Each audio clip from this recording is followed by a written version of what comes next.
Okay, hello everyone.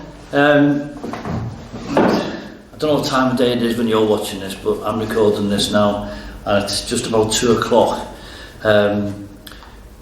Before we start, I'm going to say something at the start of every episode. This is quite a serious situation, but it's nothing to be scared about, because what we can deal with ourselves. If we prevent the spread of this coronavirus virus, if we can say that, then we'll be fine. We'll be fine, and school will recommence as soon as possible, and we'll all be back to normal. But there's one way in which you can help both yourselves, your brothers and sisters, your friends, your mums and dads, your aunties, uncles, grandparents. You can help everybody, and that is very, very simple. I want you to wash your hands about 10 times a day. Now, and thoroughly. Soap, water, 20 seconds, count, do the alphabet or something. 20 seconds, 10 times a day. So before we start now, I want you to press pause, and I want you to go out, wash your hands, 20 seconds, come back and press play. And that's going to be the key. That's the key for everybody to get in. Okay? So, go on, press pause. Right, good. Okay, now you're back. Okay, the first chapter on the Hobbit is called An Unexpected Party, and it's a rather long chapter, so I'm going to read it in 2 parts. So, part 1, An Unexpected Party. Part 1. In a hole in the ground there lived a hobbit. Not a nasty, dirty, wet hole filled with the ends of worms and an oozy smell, nor yet a dry, bare, sandy hole with nothing in it to sit down on or to eat. It was a hobbit hole, and that means comfort. It had a perfectly round door, like a porthole, painted green, with a shiny yellow brass knob in the exact middle. The door opened onto a tube-shaped hall like a tunnel. A very comfortable tunnel without smoke, with panelled walls and floors tiled and carpeted, provided with polished chairs and lots of pegs for hats and coats. The hobbit was fond of visitors. The tunnel wound on and on, going fairly but not quite straight, into the side of the hill, as all the people for many miles round called it. And many little round doors opened out of it, first on one side and then on another. No going upstairs for the hobbit. Bedrooms, bathrooms, cellars, pantries, lots of these. Wardrobes. He had whole rooms devoted to clothes. Kitchens, dining rooms, all were on the same floor, and indeed on the same passage. The best rooms were all on the left-hand side going in, for these were the only ones to have windows, deep-set round windows looking over his garden and meadows beyond, sloping down to the river. This hobbit was a very well-to-do hobbit, and his name was Baggins. The Bagginses had lived in the neighbourhood of the hill for time out of mind, and people considered them very respectable, not only because most of them were rich, but also because they never had any adventures or did anything unexpected. You can tell what a Baggins would say on any question without the bother of asking him. This is a story of how a Baggins had an adventure and found himself doing and saying things altogether unexpected. He may have lost the neighbours' respect, but he gained, well, you will see whether he gained anything in the end. The mother of our particular hobbit, well, what is a hobbit? I suppose hobbits need some description nowadays, since they've become rare and shy of the big people, as they call us. They are, or were, a little people, about half our height, and smaller than the bearded dwarves. Hobbits have no beards. There is little or no magic about them, except the ordinary, everyday sort, which helps them to disappear quietly and quickly when large, stupid folk like you and me come blundering along making noises like elephants, which they can hear a mile off. They are inclined to be fat in the stomach. They dress in bright colours, chiefly green and yellow, wear no shoes, because their feet grow natural, leathery soles and thick, warm brown hair like the stuff on their heads, which is curly. They have long, clever brown fingers, good-natured faces, and laugh deep, fruity laughs, especially after dinner, which they have twice a day when they can get it. Now you know enough to go on with. As I was saying, the mother of this hobbit, Bilbo Baggins that is, was the famous Belladonna Took, one of the 3 remarkable daughters of the old Took, head of the hobbits who lived across the water, the small river that ran at the foot of the hill. It was often said, in other families, that long ago one of the Tuck ancestors must have taken a fairy wife. That was, of course, absurd, but certainly there was still something not entirely hobbit-like about them. And once in a while, members of the Tuck clan would go and have adventures.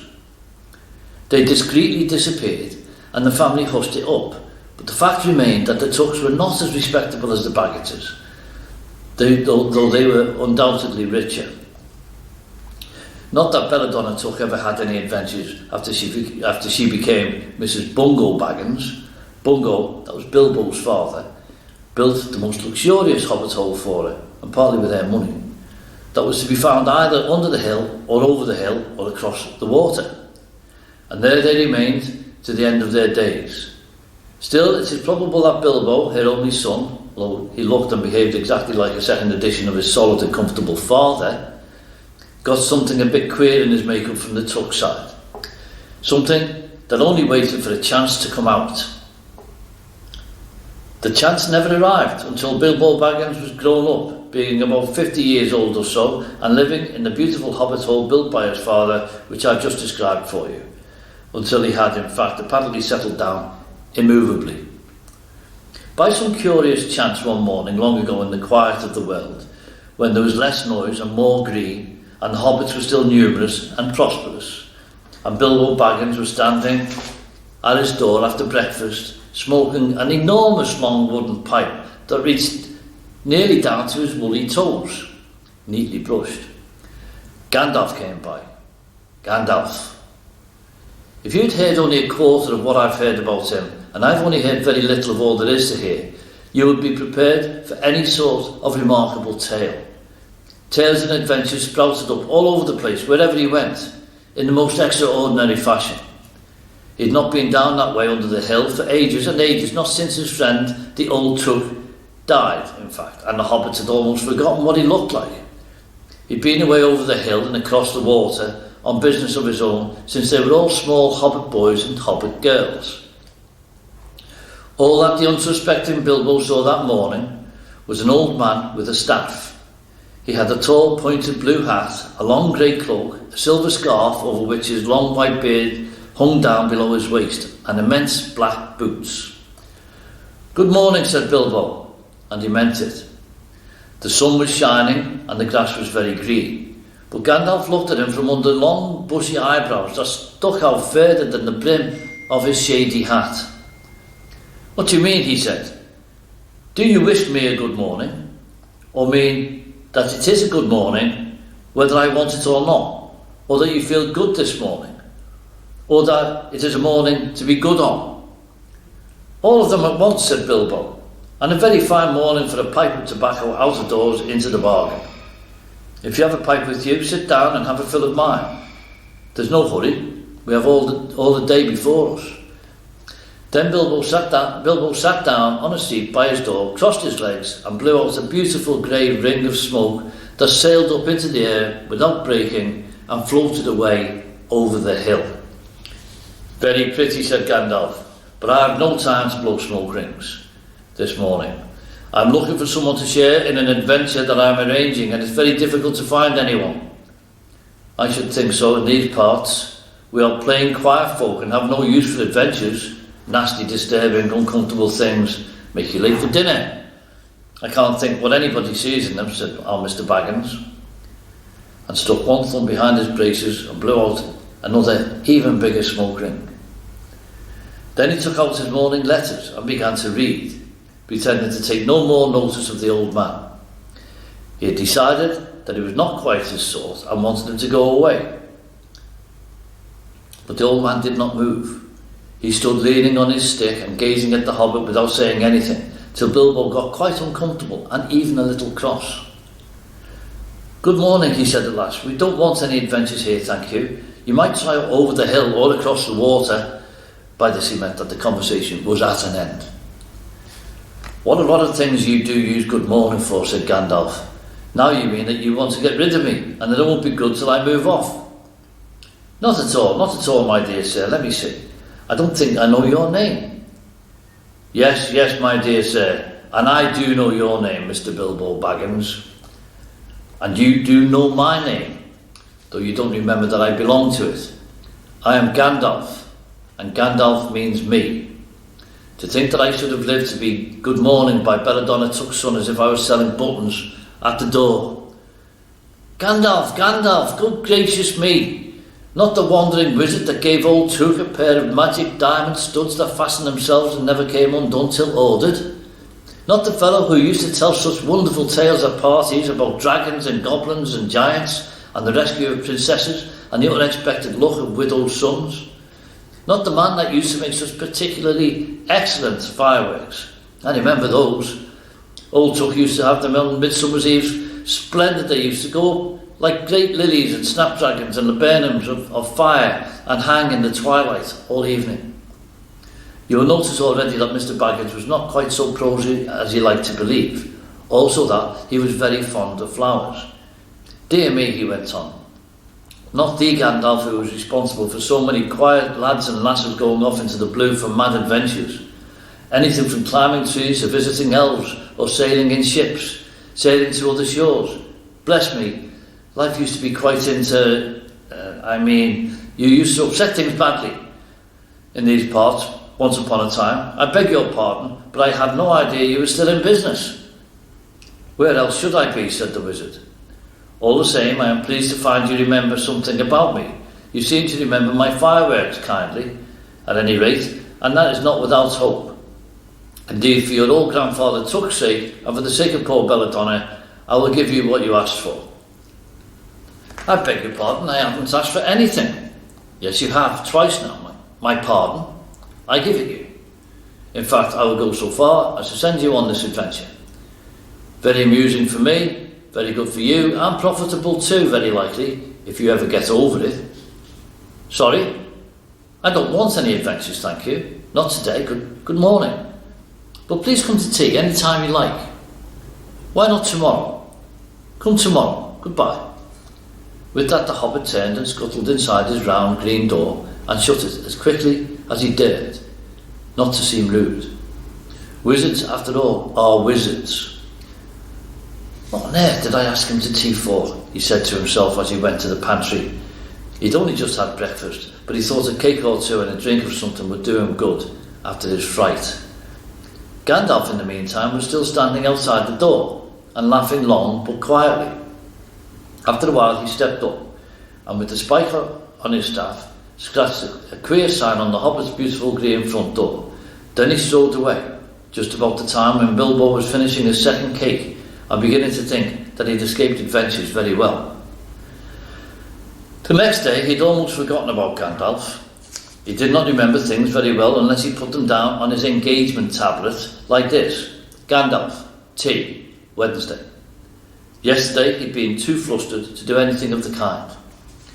Just before tea time there came a tremendous ring on the front doorbell, and then he remembered. He rushed and put on the kettle and put out another cup and saucer and an extra cake or two and ran to the door. I'm so sorry to keep you waiting, he was going to say when he saw that it was not Gandalf after all. It was a dwarf with a blue beard tucked into a golden belt and very bright eyes under his dark green hood. As soon as the door was opened, he pushed inside, just as if he'd been expected. He hung his hooded cloak on the nearest peg and, "Dwalin, at your service," he said with a low bow. "Bilbo Baggins at yours," said the Hobbit, too surprised to ask any question for the moment.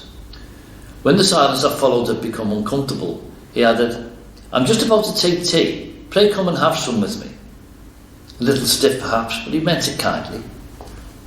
"And what would you do if an uninvited dwarf came and hung his things up in your hall without a word of explanation? What would you do?" They'd not been at table long. In fact, they'd hardly reached the third cake when there came another even louder ring at the bell. "Excuse me," said the Hobbit, and off he went to the door. "So you've got here at last." That was what he was going to say to Gandalf this time. But it was not Gandalf. Instead, there was a very old-looking dwarf on the step with a white beard and a scarlet hood. And he too hopped inside as soon as the door was open, just as if he'd been invited. "I see that they've begun to arrive already," he he said when he caught sight of Dwalin's green hood hanging up. He hung his red one next to it, and Balin, at your service, he said with his hand on his breast. Thank you, said Bilbo with a gasp. It was not the correct thing to say, but they had begun to arrive. He had flustered him badly. He liked visitors, but he liked to know them before they arrived, and he preferred to ask them himself. He had a horrible thought that the cakes might run short, and then he, as the host, well, he knew his duty and stuck to it, however painful. He might have to go without. Come along in and have some tea, he managed to say after taking a deep breath. A little beer would suit me better, if it's all the same to you, my good sir, said Balin, with the white beard. But I don't mind some cake, seed cake, if you have any. Lots, Bilbo found himself answering, to his own surprise, and he found himself scuttling off, too, to the cellar to fill a pint beer mug, and then to a pantry to fetch 2 beautiful round seed cakes, which he'd baked that afternoon for his after-supper morsel. When he got back, Balin and Dwalin were talking at the table like old friends. As a matter of fact, they were brothers. Bilbo plumped down the beer and the cake in front of them when loud came a ring at the bell again, and then another ring. Gandalf for certain this time, he thought as he puffed along the passage. But it was not. It was 2 more dwarfs, both with blue hoods, silver belts and yellow beards, and each of them carried a bag of tools and a spade. In they hopped as soon as the door began to open. Bilbo was hardly surprised at all. What can I do for you, my dwarfs, he said. Killy, at your service, said the one, and Filly, added the other, and they both swept off their blue hoods and bowed. At yours and your families, replied Bilbo, remembering his manners this time. Dwalin and Balin, here already I see, said Killy. Let's join the throng. Throng, thought Mr. Baggins. I don't like the sound of that. I really must sit down for a minute and collect my wits and have a drink. He'd only just had a sip in the corner while the 4 dwarfs sat around the table and talked about mines and gold and troubles with the goblins and the depredations of dragons and lots of other things which he did not understand and did not want to, for they sounded much too adventurous when ding-dong-a-ling-dang, his bell rang again, as if some naughty little hobbit boy was trying to pull the handle off. Someone at the door, he said, blinking. Some 4, I should say, by the sound, said Filly. Besides, we saw them coming behind us, in the distance. The poor little hobbit sat down in the hall and put his head in his hands and wondered what had happened and what was going to happen and whether they would all stay to supper. Then the bell rang again, louder than ever, and he had to run to the door. It was not 4 after all, it was 5.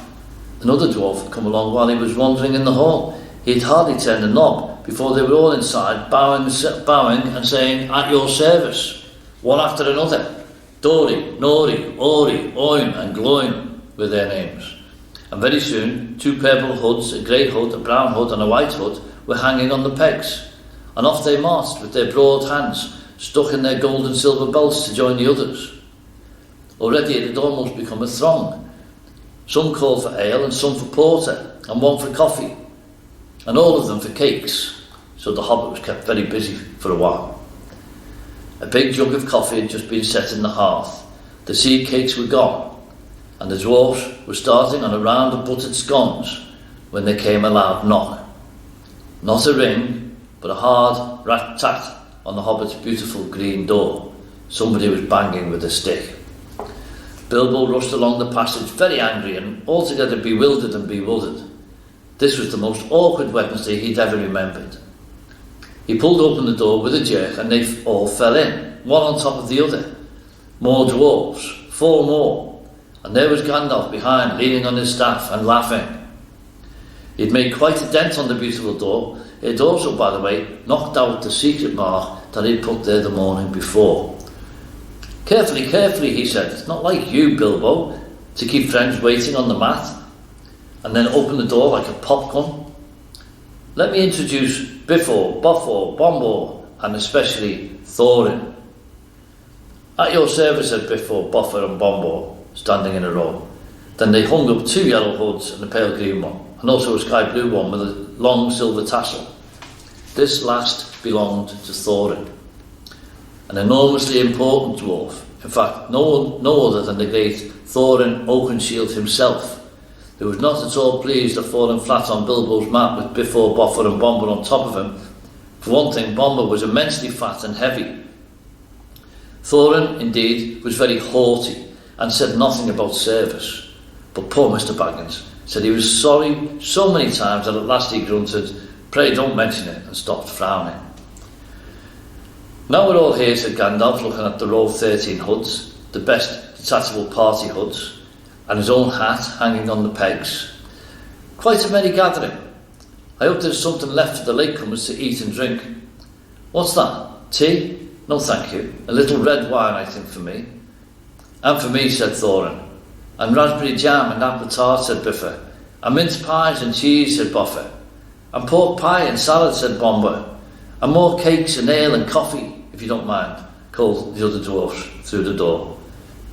"Put on a few eggs, there's a good fellow," Gandalf called after him as the hobbit stumped off to the pantries. "And just bring out the cold chicken and pickles."